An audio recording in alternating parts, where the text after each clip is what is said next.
Welcome to my YouTube channel. आज ये selection के अंदर हम देखेंगे राजस्थान स्टेट के जो क्वेश्चंस हैं पेपर फर्स्ट के लिए उनको देखेंगे।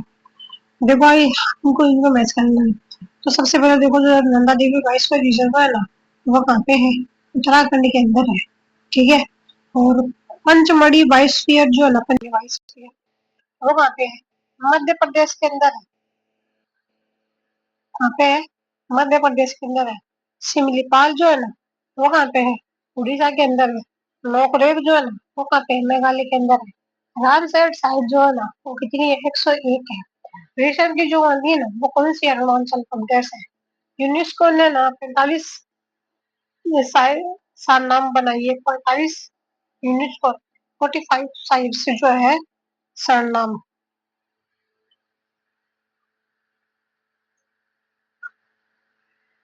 फिर देखो हमको बताना है।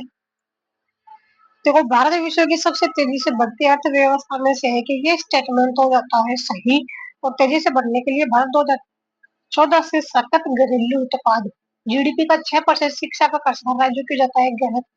वर्तमान में कितना कर रहा है? 4.1% ऑफ जीडीपी कर रहा है। लेकिन टारगेट कितना है इसका? 6% ऑफ जीडीपी है। ये देखो जो कोठारी आयोग है ना, वो कब आया था? 1964 से 66 तक आया था। उसने क्या बोला था? 6% जो है ना जीडीपी किस पे यूज होगा? शिक्षा पे यूज होगा। एनईपी 2020 जो है ना, वो भी क्या बोल रही है? 6% ऑफ जीडीपी किस पे खर्च होगी? शिक्षा के ऊपर खर्च होगी।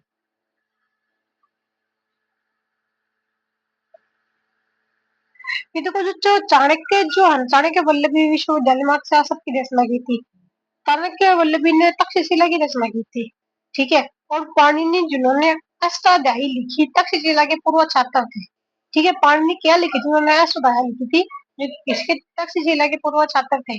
और आचार्य शीलचंद्र उदंतपुरी में नहीं थे, वो नालंदा के अंदर जीवित पर अधिकारी थे। फिर जो आगरा है एक शैक्षणिक संस्थान था जिसमें ब्राह्मणों की पूरी बस्ती होती थी। क्या होता था? आगरा एक संस्था का शैक्षणिक संस्थान था जिसमें ब्राह्मणों की एक पूरी बस्ती होती थी। जैन शैक्षणिक संस्थानों को बसाड़ी भी कहा जाता था। क्या कहा जाता है? जैन शैक्षणिक संस्थानों को बसाड़ी भी कहा जाता है। बौद्ध शिक्षा केंद्र जो है वो कहाँ पे है? बिहार के अंदर है। जैन शिक्षा केंद्र जो है वो कहाँ पे है? बसाली के अंदर है। वैदिक शिक्षा केंद्र कहाँ पे है? गुरुकुल के अंदर है।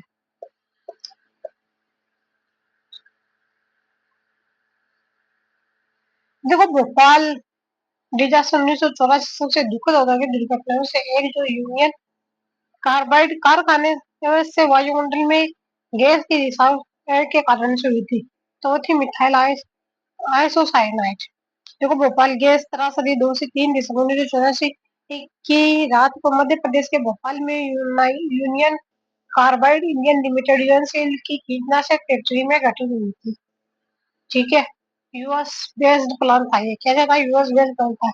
एक भंडारण टैंक से मिथाइल आइसोथायोसाइनाइड गैस की एक बड़ी मात्रा जिसके आसपास के आवासीय क्षेत्रों में फैल गई। एमआईसी एक अत्यंत विषैला और प्रतिक्रियाशील रसायन है जिसके उपयोग कीटनाशकों के निर्माण में किया जाता है। इस गैस रिसाव के कारण 3,000 लोगों की मृत्यु हो गई और सैकड़ों हजारों लोग श्वसन संबंधी समस्याओं, आंखों में जलन, तंत्रिका संबंधी विकारों और दीर्घकालिक स्वास्थ्य जटिलताओं से प्रभावित है। इसे विश्व है कि सबसे भीषण औद्योगिक आपदा माना जाता है।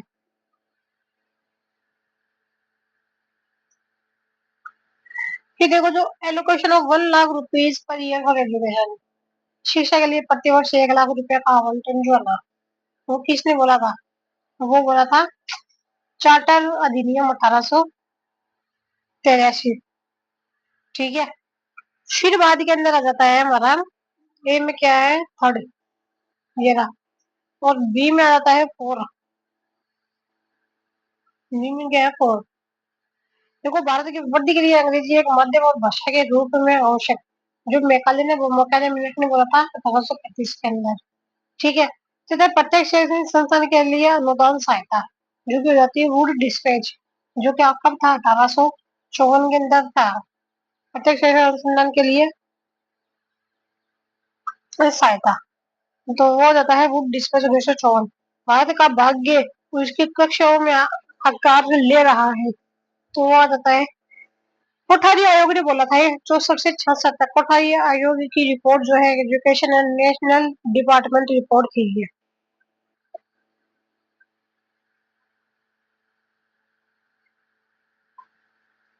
देखो शिक्षा के लिए प्रतिवर्ष 1 लाख रुपए का आवंटन चार्टर अधिनियम 1813 ब्रिटिश सरकार द्वारा भारत में शिक्षा को मान्यता देने वाला पहला विधायी उपाय था। इसे ने भारत में शिक्षा के प्रोत्साहन और साहित्य विद्या के पुनरुद्धार के लिए वार्षिक के रूप में 1 लाख रुपए का प्रदान किया। भारत की वृद्धि के लिए अंग्रेजी एक माध्यम और भाषा के रूप में आवश्यक है। ये इन्होंने बोला था, मैकाले मिल्क ने बोला था। मैकाले मिल्क 1843 में थॉमस एडिसन मैकाले ने अंग्रेजी को शिक्षा के माध्यम के रूप में उपयोग करने की जोरदार वकालत की। उनका मानना था कि पाश्चात्य ज्ञान अंग्रेजी भाषा के माध्यम से प्रदान किया जाना चाहिए। किया जाता है प्रत्येक शैक्षणिक संस्थान के लिए यह अनुदान सहायता वुड का डिस्पेंस 1854 ने अनुदान सहायता ग्रांट इन एड प्रणाली की शुरुआत की, जिसके तहत निर्दिष्ट शर्तों को पूरा करने के लिए निजी शैक्षणिक संस्थानों को वित्तीय सहायता जो है प्रदान की जाएगी। फिर भारत का भाग्य उसके कक्षाओं में आकार ले रहा है। ये उनका कोटारी आयोग रिपोर्ट प्रसिद्ध कथन भारत का भाग्य उसकी कक्षाओं में आकार ले रहा है। कोटारी आयोग 1964 द्वारा बल दिया गया था। इसने राष्ट्रीय विकास में शिक्षा की महत्वपूर्ण भूमिका का प्रकाश डाला।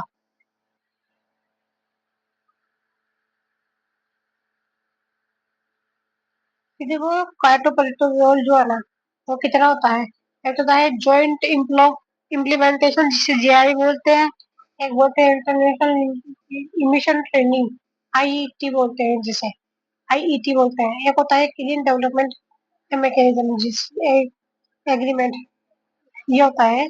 फिर देखो इंटरने internet national determined contribution, INDC जो है पेरिस एग्रीमेंट 2015 से रिलेटेड है। देखो कार्टो प्रोटोकॉल जो है 1997 यूएनएफसीसी को था, जो लागू हुआ था, कब हुआ था, 2005 के अंदर हुआ था। और भारत के अंदर कब हुआ था, ये हुआ था 2002 के अंदर हुआ था। ग्रीन हाउस गैसेस के इमिशन को कम करने के लिए था ये देखो इस दो कमीशन पीरियड थे इसके, 2008 से 2012। 2008 से 12 के अंदर क्या हुआ था, 6 ग्रीन हाउस गैसेस की बात की गई थी। और जब 13 से 20 के अंदर 7 ग्रीन हाउस गैसेस, तो दोहा राउंड।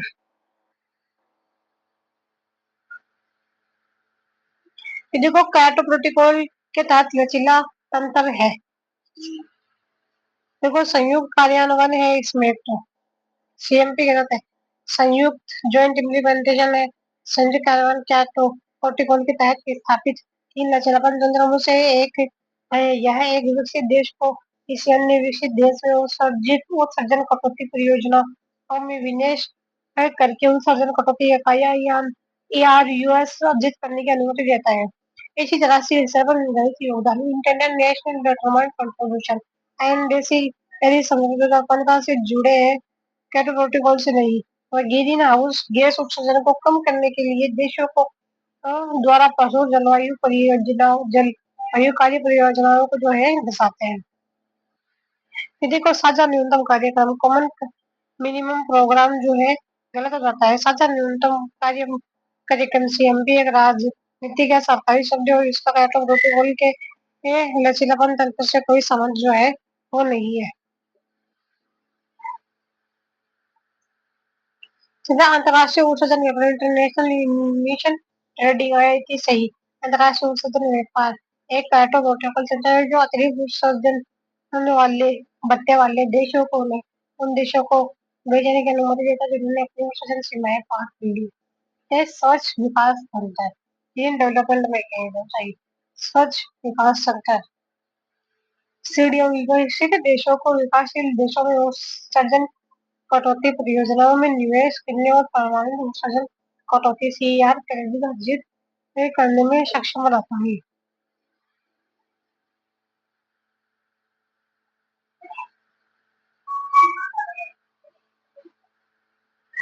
देखो हमको बताना है, सबसे पहले देखो आ जाता है इसके अंदर भी, जो पेरिस एग्रीमेंट जो है ना, वो कब हुआ था, 1799 के अंदर हुआ था। ठीक है। फिर आ जाता है वर्किंग जर्नलिस्टेशन ऑफ रेट एक्ट, जो कब हुआ था, जो हुआ था 1958 के अंदर हुआ था। फिर बाद के अंदर आ जाता है कंटेम्प्ट ऑफ कोर्ट एक्ट, जो कि हुआ था 1971 के अंदर हुआ था। फिर आ जाता है the indecent representation of women prohibition, जो कि कब हुआ था 86 के अंदर हुआ था। प्रथम प्रेस अधिनियम जो है 1799 में हुआ था। कार्यरत पत्रकार मंजूरी डेरो का निधन working journalist association of wage act 1958 के अंदर हुआ था। कंटेम्प्ट ऑफ कोर्ट एक्ट जो है 1971 के अंदर हुआ था। The Indian research of women provision act जो 1986 के अंदर हुआ था।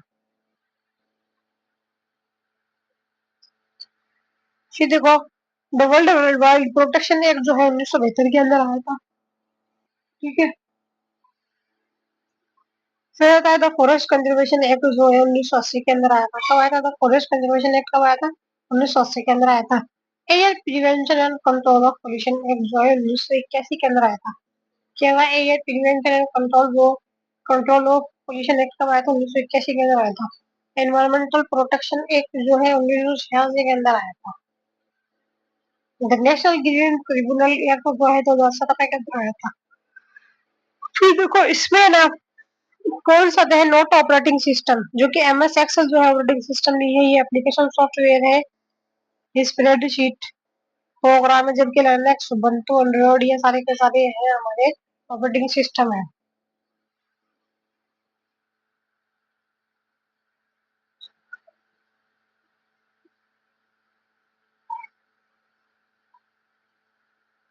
देखो एप्लीकेशन सॉफ्टवेयर और ऑपरेटिंग सिस्टम में क्या क्या डिफरेंस है। ऑपरेटिंग सिस्टम जो है manage hardware and system resource manage करता है हार्डवेयर और सिस्टम रिसोर्स। एप्लीकेशन सॉफ्टवेयर जो परफॉर्म स्पेसिफिक यूजर टास्क क्या करता है? परफॉर्म करता है स्पेसिफिक यूजर टास्क को। फिर जो ऑपरेटिंग सिस्टम है act as an interface between user and hardware. Act करता है किसमें? Interface as interface between user and hardware. Application software करता है run on top of an application software. Run करता है top of an application software. फिर देखो operating system के एग्जांपल विंडोज है, लाइनक्स है, उबुंटू है, एंड्रॉइड एमएस है। और एंड्रॉइड सिस्टम के एग्जांपल जैसे एमएस एक्सेल है, एमएस वर्ड है, पावर पॉइंट है, फोस फोटोशॉप है, वीएलसी मीडिया प्लेयर है। ठीक है। फिर फुल फॉर्म ऑफ बायोस बताना। बायोस जो है बेसिक इनपुट आउटपुट सिस्टम है। क्या है? बेसिक आउटपुट इनपुट सिस्टम है।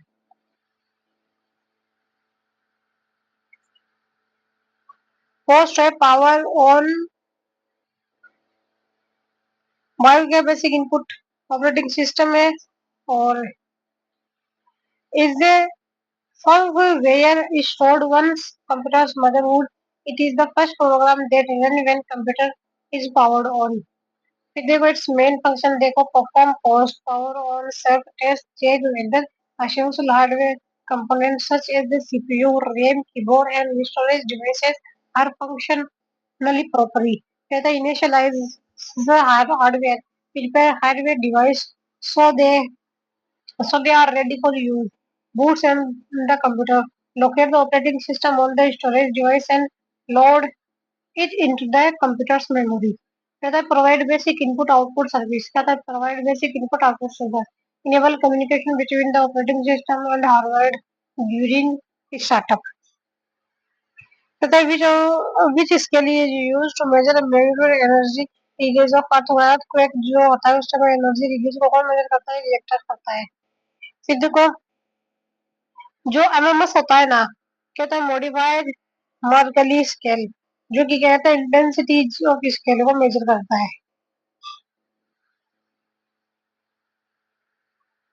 देखो जो रिएक्टर है ना रिएक्टर स्केल रिएक्टर पैमाना जिसे चार्ल्स एफ रिएक्टर द्वारा 1935 में विकसित किया गया था भूकंप के दौरान मुक्त ऊर्जा परमाणु को मापता है।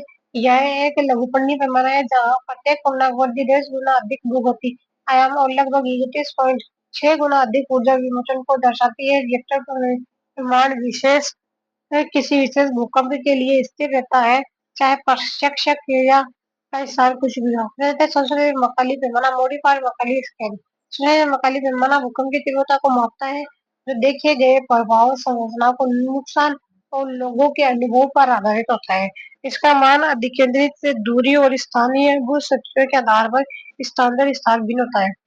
तो है ब्यू फॉर्म पैमाना ब्यूफोर्ट पैमाना भूमि और समुद्र पर देखे गए प्रभावों के आधार पर हवा की गति को मापता है। इसका उपयोग भूकंपों के लिए नहीं किया जाता है। क्या था फुजिता पेमाना। फुजिता पेमाना या सामाजिक फुजिता पेमाना बाउंडर टोर्नेडो की तीव्रता को और उनसे होने वाली क्षति के आधार पर वर्गीकृत करने के लिए किया जाता है, भूकंपों के लिए नहीं।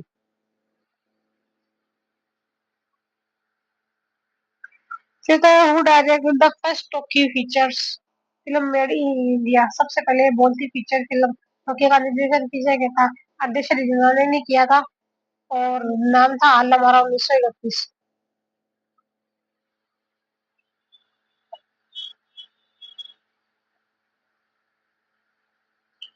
फिर आता है according to national policy on education में 1986 the purpose national apex body was primarily internet to perform which of the following function advise the government on higher education.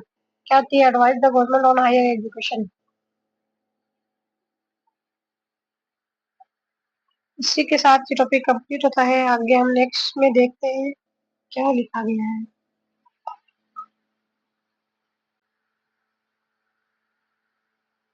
फिर देखो इसमें जो साक्षात ना वो क्या है। Reduce dependency on property software in education institution. ठीक है। फिर आता है आईजीनिस जो कि क्या होता है वेब बेस्ड रिसर्च इंफॉर्मेशन है मैनेजमेंट है। फिर आ जाता है उमंग। उमंग क्या होता है single point of access to all government services. फिर बाद के अंदर आता है FOSSEE. FOSSEE digital property software in education system जो कि है आईआईटी बम्बई द्वारा बनाया गया था।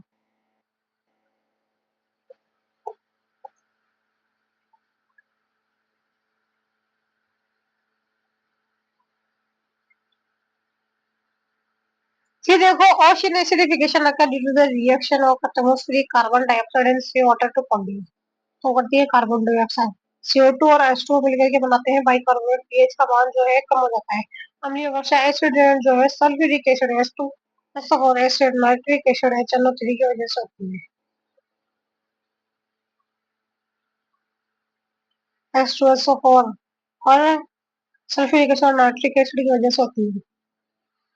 जैसे कि कार्बन डाइऑक्साइड ओशियन एसिडिफिकेशन देखे तो किसकी बेसिस होगी कार्बन हो गई या हाइड्रोजन हो गया बाइकार्बोनेट हो गया H+ हो गया और CO3 गैस डिग्री होता है। weaker cells and skeleton mollusk corals less carbonate weaker cell सब ecosystem।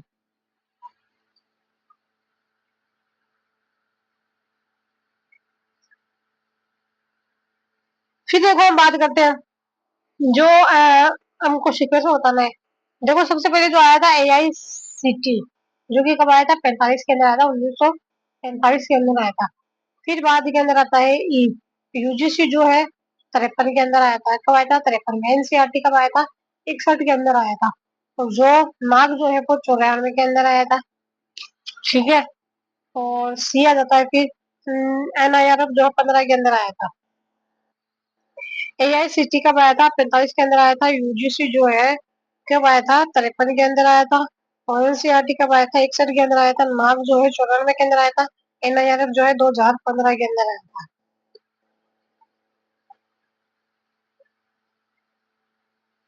फिर देखो as junior research fellowship you plagiarise someone's work.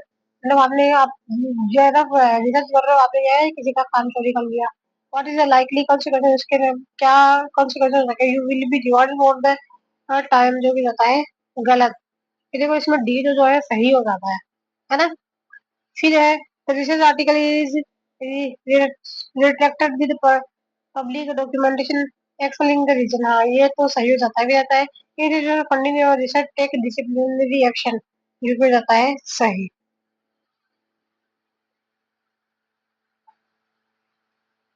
फिर देखो plagiarism as a UR code तो वार्निंग सस्पेंशन दिया जाता है। टर्मिनेशन ऑफ जेआरएफ पोजीशन किया जाता है। प्रोजेक्शन ऑफ रिसर्च वर्क हो गया रिजेक्शन हो गया रिसर्च वर्क का।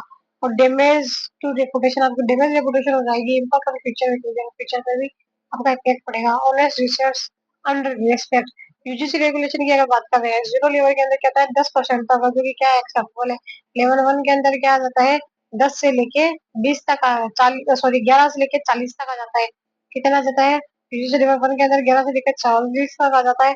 और लेवल 2 के अंदर आ जाता है 40 से लेके 60 तक आ जाता है और लेवल 3 के अंदर आता है वो 60% आ जाता है।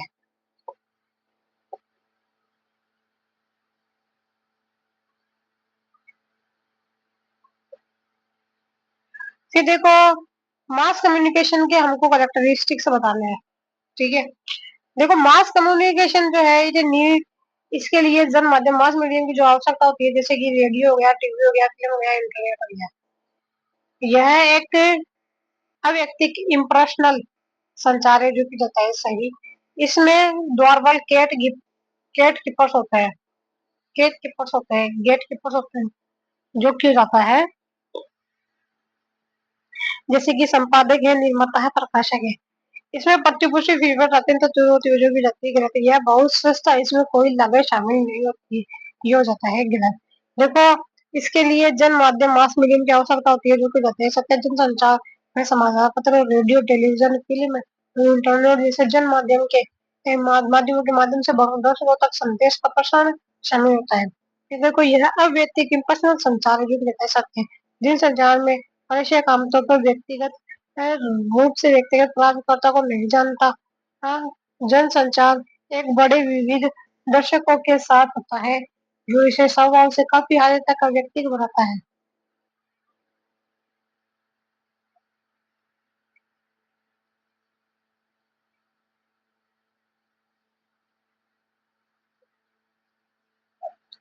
ये देखो इसमें ना गेट कीपर जो है होते हैं जो भी जाता है सच जनसंचार में द्वारपाल जैसे संपादक निर्माता प्रकाशक और मीडिया मीडिया प्रबंधन शामिल होते हैं जो यह तय करते हैं कि कौन सी सूचना का चयन संशोधन और दर्शकों तक प्रसारण किया जाएगा। इसमें प्रतिभूषी विधिगत जो अत्यंत तीव्र और तेजी भी जाता है गलत है। परंपरागत रूप से जनसंचार में प्रतिभूषी विलंबित और अप्रत्यक्ष होती है क्योंकि ये दर्शक बड़े और भौगोलिक रूप से फैले हुए होते हैं। हालांकि डिजिटल मीडिया ने प्रतिभूषी को तेज कर दिया है फिर भी ये अत्यंत तीव्र को जनसंचार की सामान्य विशेषता नहीं माना जाता है। देखिए कोई यह बहुत सस्ता है, इसमें कोई लागत नहीं होती जो कि जाता है असत्य। जनसंचार के लिए बुनियादी ढांचे प्रौद्योगिकी उत्पादन और वितरण लागत की आवश्यकता होती है इसलिए इसे बिना किसी लागत वाला नहीं कहा जा सकता है।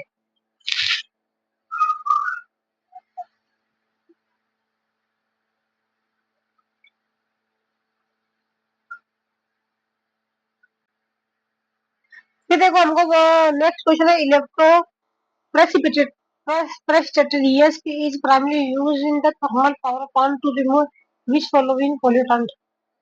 तो वो जाता है फ्लाई आश। एयर पोल्यूशन कंटेंट जो है फ्लाई आश है, ठीक है। फिर देखो इलेक्ट्रॉनिक प्रेसिपिटेटर ईएसपी एक वायु प्रदूषण नियंत्रण उपकरण है जो तापीय विद्युत संयंत्रों की चिमनी फ्लू गैस पंप में स्थापित किया जाता है। यह फ्लू विश्व की वायुमंडल में छोड़े जाने से पहले उनमें से विशेष रूप से फलायास छोड़ने वाली राख जैसे एक अन्य पदार्थों को हटाता है। फलायास कोयले के दहन के दौरान उत्पन्न इन खनिज कणों से बनी होती है। ईएसपी इन कणों को विद्युत आवेशित करके और उन्हें विपरीत अवशेष प्लेटों पर एक तेज करके कार्य करता है जिससे उनका वायु में उत्सर्जन रुक जाता है। यह सीरियल प्रदूषकों जैसे वाष्पशील कार्बनिक यौगिक VOCs polycyclic aromatic hydrocarbon pH या अन्य गैस उत्सर्जनों को नहीं हटाता। फिर देखो बीच ऑफ द नोट है वेब ब्राउजर। तो वेब ब्राउजर गूगल नहीं, गूगल क्या है सर्च इंजन है और वेब ब्राउजर जैसे जो ओपेरा है, सफारी है, फायरफॉक्स है, ये सारे के सारे क्या है वेब ब्राउजर है।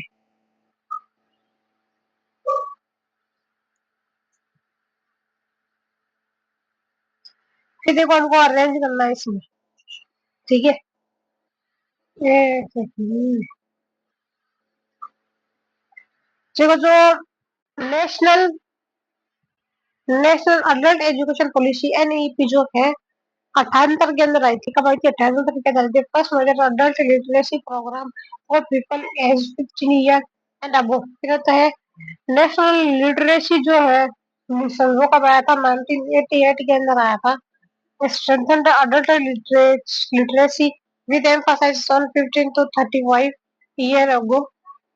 और ग्रुप से रहता है SSA सर्व शिक्षा अभियान जो है वो कब आया था? 2001 के अंदर आया था।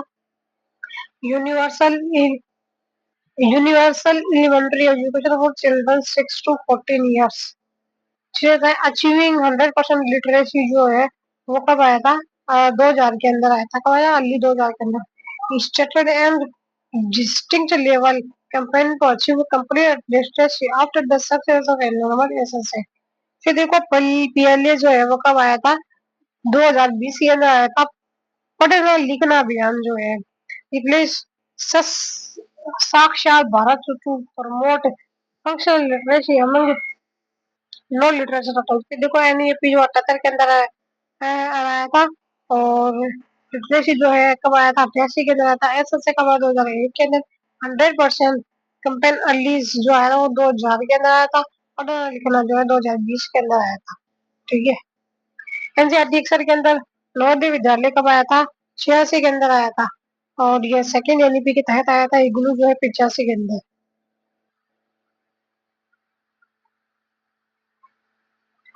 फिर आ जाता है which teaching method is most suitable for introducing a large amount of new information to large group of students in limited time। तो होता है लेक्चर मेथड आ जाता है, teaching centred method. First Navodaya Vidyalaya जो है झज्जर हरियाणा के अंदर है। इसके साथ ही जो है अमरावती जो कि कहाँ पे? महाराष्ट्र के अंदर खोजा गया था। The lecture method is a teacher centered instructional method in which teacher present information system to large number of students। It is a best suitable for introducing new concept theories and factual knowledge in limited time। This method is economically time efficient and particularly useful for concerning extensive syllabus content, although it provides limited opportunity for student interaction and criteria for thinking। देखो व्याख्यान विधि एक शिक्षक के केंद्रित विधि है जिसमें शिक्षक जो है बड़ी संख्या में छात्रों को व्यवस्थित रूप से जानकारी प्रस्तुत करता है। यह सीमित समय में नई अवधारणा और सिद्धांतों और तथ्य में ज्ञान को प्रस्तुत करने के लिए सबसे उपयुक्त है। यह विधि किफायती समय कुशल तथा व्यापक पाठ्यक्रम सामग्री को कवर करने के लिए विशेष रूप से उपयोगी है। हालांकि यह छात्र की सहभागिता और आलोचनात्मक चिंतन के लिए सीमित अवसर प्रदान करती है।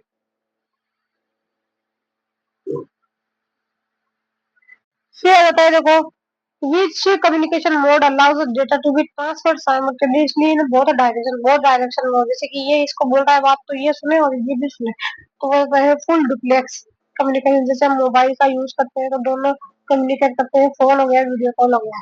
और वन वे की अगर बात करें तो वो होता है हमारा सिंप्लेक्स कम्युनिकेशन, जैसे कि हमको सुनता ही है, एफएम हो गया, रेडियो हो गया। ब्रॉडकास्ट जो है मास कम्युनिकेशन है। और हाफ डुप्लेक्स जो है वॉकी टॉकी आता है उसके अंदर। क्या जाता है? Walkie talkie. देखो फुल डुप्लेक्स संचार दो तरफा होता है। संचार एक संचार की अनुमति दो तरफा एक संचार अनुमति देता है, जिसका अर्थ है कि दोनों उपकरण एक ही समय डेटा भेज और प्राप्त कर सकते हैं। यह निरंतर और बिना रुकावट वाले संचार को सक्षम बनाता है। उदाहरण हो गया landline telephone, mobile phone, phone और वीडियो कॉन्फ्रेंसिंग शामिल है। सिंप्लेक्स संचार की अगर बात करें, सिंप्लेक्स संचार एक तरफा होता है जिसमें डेटा प्रेषक से प्राप्तकर्ता तक बिना किसी वापसी संचार के प्रभावित होता है। उदाहरणों में आ जाता है एफएम रेडियो और टेलीविजन प्रसारण। तथा हाफ डुप्लेक्स संचार। हाफ डुप्लेक्स संचार डेटा को दोनों दिशाओं को प्रसारित करने की अनुमति देता है, लेकिन एक साथ नहीं। एक समय में केवल एक उपकरण संचालित कर सकता है जबकि दूसरा प्राप्त करता है उसका एक सामान्य उदाहरण है ब्रॉडकास्ट संचार। ब्रॉडकास्ट संचार एक प्रेषक से अनेक प्राप्तकर्ताओं को सूचना प्रसारित करने और संदर्भ।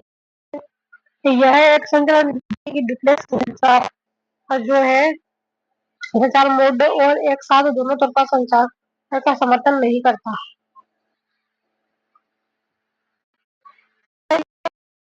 Nuclear reactor is used to slow down fast neutron so nuclear chain reaction can be sustained। तो होता है मॉडरेटर ग्रेफाइट। मॉडरेटर बोलते हैं ग्रेफाइट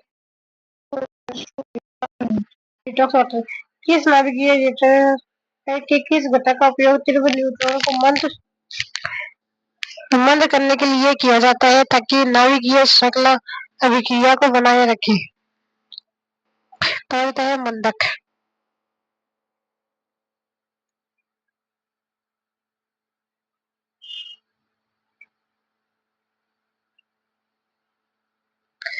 फिर देखो हम बताते हैं इसमें क्या जाता है। देखो जो फॉर्मेटिव इवोल्यूशन जो होता है ना assessment, ongoing assessment that provide feedback for improvement. और समेटिव असेसमेंट जो होता है ना formal evolution conducted in the end of A course use. फिर आता है सब्जेक्टिव रिव्यू असेसमेंट जो review the effectiveness of a subject or curriculum. So the written assessment रहता है assessment learning through written responses।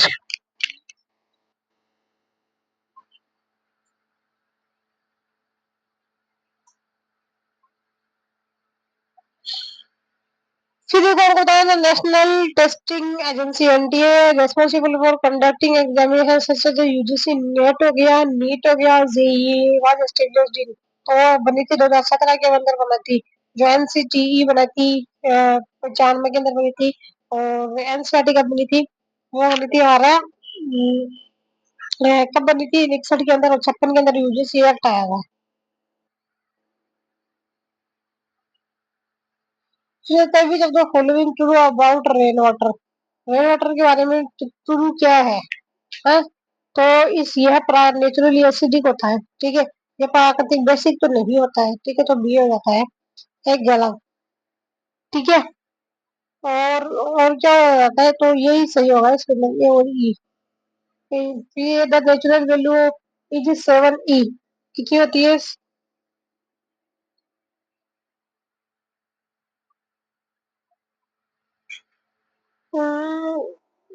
7 ई। नेचुरल वैल्यू का natural pH का मान 5.6 से कम होता है, इसलिए हमने वर्षा जो है एसिड रेन को कहा जाता है। एसिड रेन जिसका मान कितना होता है? 5.6 से कम होता है। इसके पास में क्या होता है? सल्फाइरिक एसिड जैसे एस्ट्रोसोफोर और नाइट्रिक एसिड जैसे कि HNO3, ठीक है। ये वैसे नहीं होती है, यहाँ पर दासिल न तो अम्लीय और नहीं क्षारीय होती है, जो भी होता है गलत।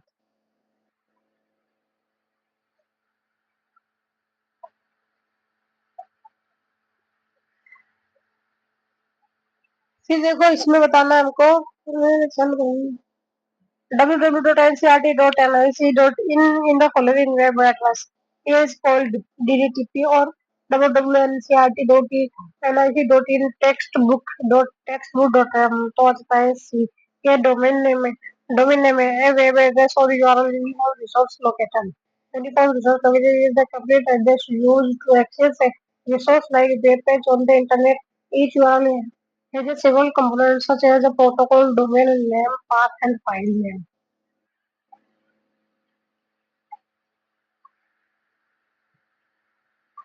देखो प्रोटोकॉल जो है वो क्या हो जाता है? HTTP हो जाता है, define the communication method between browser and server here HTTP hyper text transfer protocol. Domain name आ जाता है www.ncert.nic.in the unique name that की identify the website on the internet. Path हो जाता है text book indicate the folder directory on the server. File name आता है text book dot HTM the specific web page और file equations character of the C.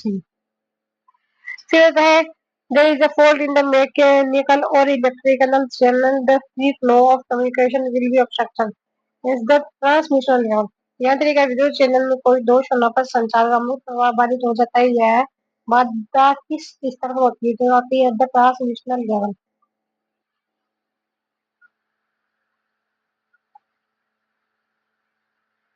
फिर देखो the question is based on the Shannon and Weaver model of communication 1949 mathematically and the technical model explaining how information is transferred from sender to receiver. According to Cloud, Shannon and Warren Weaver, communication involves five key component। information source sender होता है, encoder होता है, medium होता है, decoder होता है, receiver होता है। इंफॉर्मेशन जो है sender originate the message, transmitter encode, convert the message into signal, transmitter encoder, convert the message into signal। Channels जो होता है ट्रांसमिशन मीडियम हो जाता है, चैनल्स जो होता है ट्रांसमिशन मीडियम हो जाता है। जैसे कैरियर्स है and signal from sender to receiver. तो अगर रिसीवर की अगर बात करें तो वो होता है डिकोडर, कन्वर्ट कर the signal back into the message. Receiver decoder convert the signal back into the message.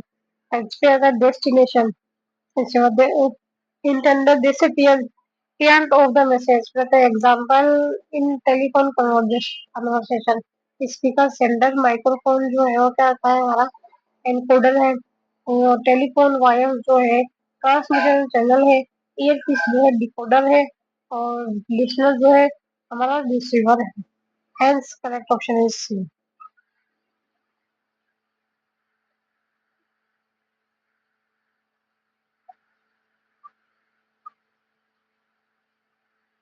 फिर देखो memory access refers to the taken by CPU to retrieve data from memory small of the unit faster। देखो second जो है S होती है सबसे बड़ी, फिर ये 7 होता है इसका मान, फिर होता है मिली सेकेंड जिसे हम नैनो से रिप्रेजेंट करते हैं 10 पावर 3 से -3 से। माइक्रो सेकेंड होता है म्यू और 10 की पावर -6।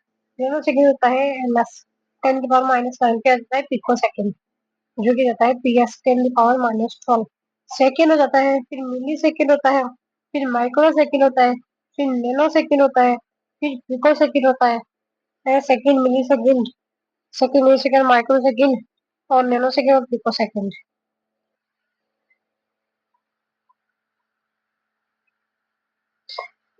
इसी के साथ ये टॉपिक कंप्लीट होता है, आगे हम नेक्स्ट के अंदर देखेंगे, तब तक के लिए बाय।